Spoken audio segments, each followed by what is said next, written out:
We've got an awful lot of work to get to tonight, including a brand new feature that is going to be exclusive to Paul Murray Live that I guarantee will make news every time we mention it. But speaking of, for those that are in the south of the country, it's hot. It is damn hot. In Victoria, there have been fires in the southwest. The temperatures, well, they have got deep into the 40s. The news has, of course, gone wall to wall because it was bloody hot today in summer in Melbourne. Record-breaking heat and a bushfire emergency. Victoria has been one of the hottest places on Earth today, with temperatures reaching close to 50 degrees. When we did tick over 48.9 degrees, a new record for Victoria, as we've seen in many places.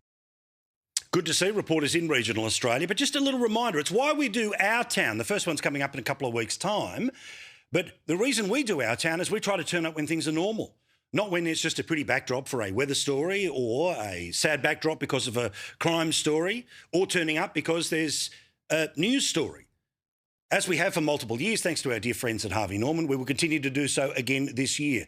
Big lineup, and looking forward to seeing as many people as we can around the country. Anyway, back to the main game. How have people been handling the heat in Victoria tonight? Well, as best they can. We've got livestock on our farm property, so yeah, we're prepared to stay and try and look after them. It does feel very eerie, just the mood and yeah, the community. A lot of people have come back this morning to sort of pick up more belongings. Now, it is awful because, yes, there are bushfires. As we speak, there is expected to be changes in wind direction. Once that, of course, is there with still the ambient heat that is in the air, inevitably that can push fires around, so things could get worse before they get better. As soon as we know more, we will, of course, pass it on, but please pay attention to all of the local authorities. Follow them all on social media and keep an eye at skynews.com.au. But, of course, there are many a person who wants to turn any and every weather event into an example of a climate that is getting worse, one that if we do not do more than our fair share, remember we're 1% of the global problem, then somehow all of this will get worse and worse and worse. It doesn't matter what China does, forget that the United States, forget that 3/4 of the polluting countries are going backwards as opposed to what we are trying to do. But the politics of all of this in many ways has replaced religion. Why? Because it's the ultimate test about whether you care about the future, whether you want to leave a planet better than the one that you found, as opposed to one done through acts of kindness or emotionally or as a nation state. Well, you get the point.